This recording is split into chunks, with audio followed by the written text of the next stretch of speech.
Então, irmãos, então o povo de Deus lá reclamava de tudo, da comida, que a comida estava insossa, estava salgada, que a comida estava isso, estava mal passada, que o bicho estava mal passado, que o peixe estava insosso, então estava faltando sal. Então eles reclamavam de tudo. Lá no Egito a gente tinha comida aí assim, assim, assim, e era desse jeito, era daquele jeito.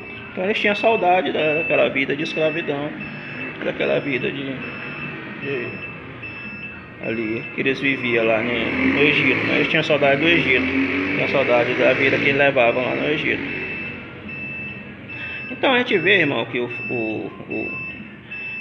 assunto, né, a observação que eu faço, o assunto que é sobre preguiça, a Bíblia fala o seguinte, que a gente vai ser salvo pela nossa fé na pessoa de Jesus Cristo. Quando ele fazia um milagre, ele dizia, ele falava para a pessoa que era curada, dizia, a tua fé te salvou. Então é a fé que salva, é a fé que nos salva. Se você tem fé em Deus, você acredita em Deus, se você confia em Deus, você será salvo. Se você confia no Senhor, você crê no Senhor, crê no mandamento de Deus, Deus vai te salvar. Deus não vai ser injusto de deixar você, né? Então, se você então o que impede, o que Deus quer que a gente faça, o que Deus manda, que está na palavra de Deus, é oração, é jejum, é leitura da palavra, é obediência à palavra, é os seus mandamentos, essas coisas. Então essas coisas aí essas coisas aí, preguiça, essas coisas, isso daí é coisa ver da cabeça da pessoa, né? A pessoa acha que só ela que é salva, só ela que vai para o céu, que mais ninguém vai. Então, na cabeça dela tudo é pecado, qualquer coisa é pecado. Então o que acontece? Paulo falou lá em 2 Tessalonicenses, capítulo 3, versículo, falei 8, 9 até o 12 por aí. Então ele fala, quando ele estava lá em Tessalônica, lá, quem ajudou ele foi a igreja de Filipe, foi os filipenses. A cidade de Filipe foi que ajudou ele. Que nem eu falei, essa cidade mexia com ouro, era tipo um garimpo lá, eles trabalhavam com ouro. Essa cidade era cheia de minas, as minas de ouro lá, tinha muita mina de ouro. E lá era como lá mexia com ouro, lá tinha um grande movimento, um grande comércio lá. Inclusive Lídia ia para lá para vender as suas purpúreas, os seus tecidos, né? Lídia ia para lá trabalhar com seus tecidos. Então ela também ajudou Paulo também. Ela também teve uma participação na vida de Paulo, ajudando Paulo financeiramente. Então a igreja de Filipe, como era uma igreja próspera, mexia com ouro, então os irmãos lá tinham muito dinheiro, os irmãos lá eram riquíssimos, né? Ricos. Na época lá eles tinham muita grana, muito dinheiro. Então eles ajudavam Paulo, que o dinheiro naquela época era o ouro, era a prata. E eles ajudavam Paulo com o ouro e com a prata. Então Paulo foi sustentado quase o ministério dele todinho. Foi a igreja de Filipe que ajudou ele, a igreja dos filipenses. Então se o preguiçoso não vai para o céu, o apóstolo Paulo também não vai, porque ele foi sustentado também pela igreja de Filipe e pela Lídia, que era a grande empresária da época, que trabalhava com tecido, né? Inclusive tecido muito caro, o tecido dela. E ela ia para a cidade de Filipe ali, porque ali tinha um grande comércio ali, e ela ia para ali para vender as coisas dela como comerciante. O comerciante sempre procura os pontos estratégicos, né, para vender as suas mercadorias. Então ela ia para lá, ela tinha um ponto estratégico ali, como ela sabia que ali a cidade era movimentada e corria muito dinheiro por causa do garimpo que ali tinha, né, por causa do ouro. Então vinha pessoas de todas as cidades para lá, de todos os países. E aí ela aproveitava para vender os tecidos dela. Então ela ajudou muito o Paulo nas missões, nas viagens. A igreja de Filipe também ajudou. Inclusive a igreja de Filipe deu uma grande quantia lá para Jerusalém, na época da colheita lá, da oferta lá, né, para ajudar os necessitados lá. A igreja de Filipe levou uma grande quantia de ouro para lá e de prata para ajudar os irmãos lá. Na igreja de Filipe eles tinham um coração muito quebrantado, né? Apesar de eles serem ricos, serem bem na vida, eles tinham amor no coração. Então, Paulo, quando estava em Tessalônica, os irmãos de lá não ajudou ele, e quem ajudou ele foi a igreja de Filipe. Então a gente vê o que? Que no deserto,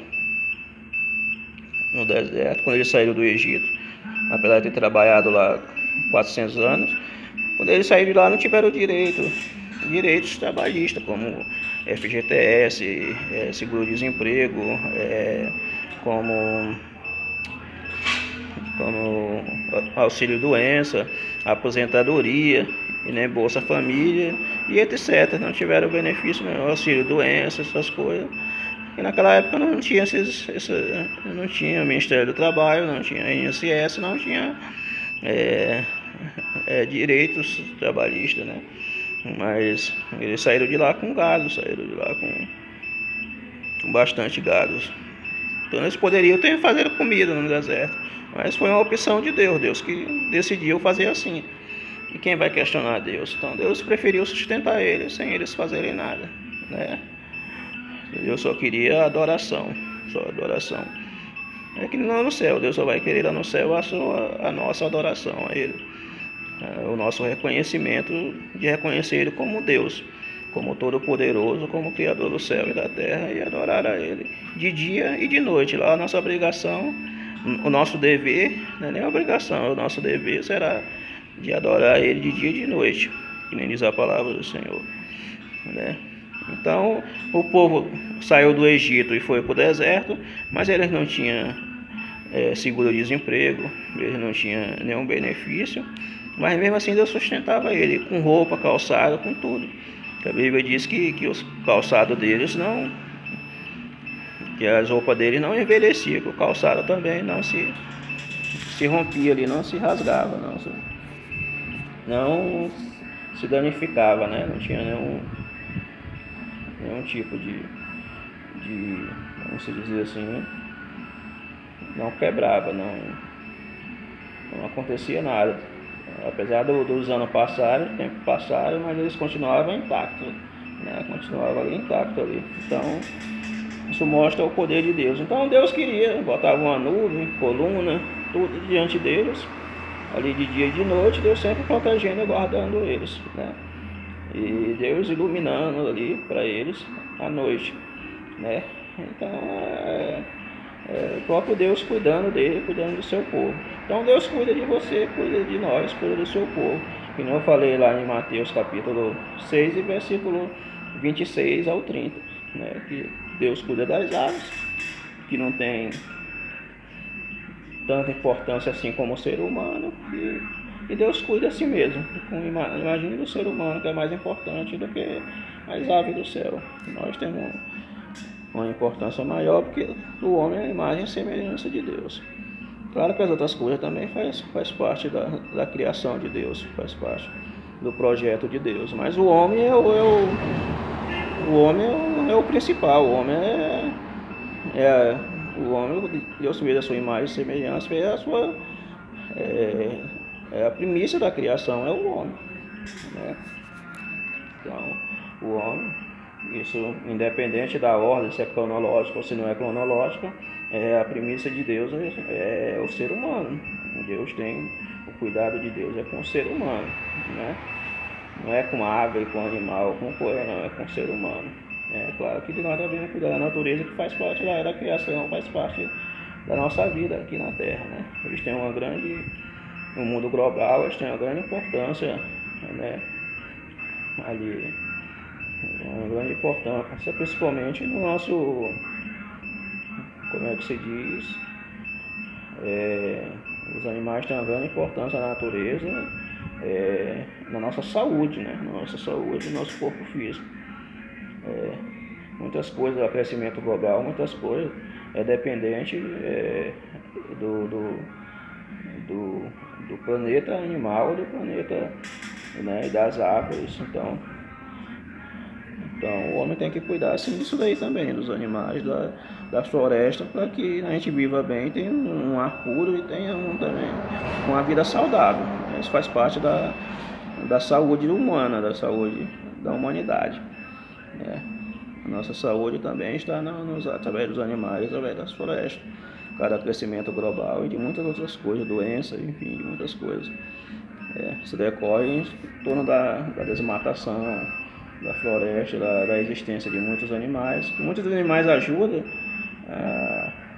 a espalhar semente pelos matos, pelas florestas, para crescer árvores e frutos também, né? Frutos. Então, irmão, o meu ponto de vista é esse.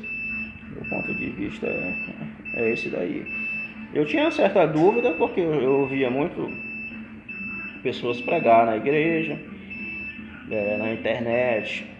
Eu vi também muitas pregações falando sobre o assunto. Eu vi até um vídeo que eu acho que essa pessoa é do ministério, né? Essa pessoa, ela inclusive falando de 7 pecados, e aí ela citou a preguiça como uns pecados que muitas pessoas não vão para o céu. Aí eu fiquei meio assim, digo, vou estudar sobre o assunto. Aí resolvi estudar e fazer esses vídeos. Mas antes de fazer esses vídeos, eu estudei, né? Procurei algumas fontes, conhecimentos, fundação bíblica e versículos de referência, e fui indo, né? E vi que todas as referências bíblicas que falam, tanto de Salomão escreveu em Provérbios, em Eclesiastes, em Cantares, falando sobre a preguiça, de que Paulo falou também, quem não trabalha não coma, nenhum deles falou que o preguiçoso vai para o inferno, não vai para o céu. Nenhum deles falou. Até porque ali foi de época diferente. Paulo falou de um problema que estava em Tessalônica, uma igreja, irmãos que ficavam na casa dos outros fuxicando, fofocando, né? Ele está lendo a Bíblia, orando, buscando. Essas pessoas, pelo que Paulo falou, elas dependiam da igreja, de alguma forma, né? Não sei se era assalariada, não sei se recebia alimento da igreja, alguma coisa, ou ouro ou prata, mas que essas pessoas tinham algum envolvimento com a igreja, tinha ligação diretamente com a igreja. Eram pessoas que dependiam do ministério e que estavam fazendo coisas erradas na casa dos irmãos, fuxicando, fofocando, falando mal até mesmo do ministério que estava ajudando ele. Então, e Salomão falou porque na época do Antigo Testamento, se as pessoas não plantavam, ela não comia, né?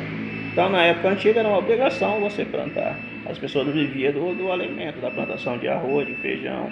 Até essa época agora, tem lugar aqui no Brasil, em alguns países também, que as pessoas vivem da lavoura, vivem do mato, da floresta. Elas passam tempo plantando e depois elas colhem aquilo que elas plantou. Então Salomão estava falando disso, porque na época antiga era assim, quem não plantava não colhia, quem não plantava não tinha um alimento, né? Então a pessoa que não trabalha, que não trabalha, a pobreza vem sobre ela. Por quê? Porque ela não está ganhando. Uma pessoa, uma mãe de família, um pai de família em casa sem trabalhar, é claro que as contas vêm, a luz vem, conta de água, de luz vem, a faculdade atrasa, várias coisas atrasam. A vida da pessoa fica atrasada. Então, se a pessoa não está trabalhando, até na cidade, em qualquer lugar, ela vem as contas, né? Ela tem que pagar, tem que manter a casa em ordem ali. E se você está trabalhando, você consegue administrar a sua casa, administrar a sua família, comprando alimento, sustentando, né? Se você trabalha, seu filho trabalha, você consegue sustentar. Agora, se na tua casa tem um bocado de gente desempregada, todo mundo desempregado, aí ele vai só acumulando as dívidas, só acumulando as contas. Então é isso que ele quis dizer, que a pessoa que não trabalha, as contas vêm, os problemas vêm, né?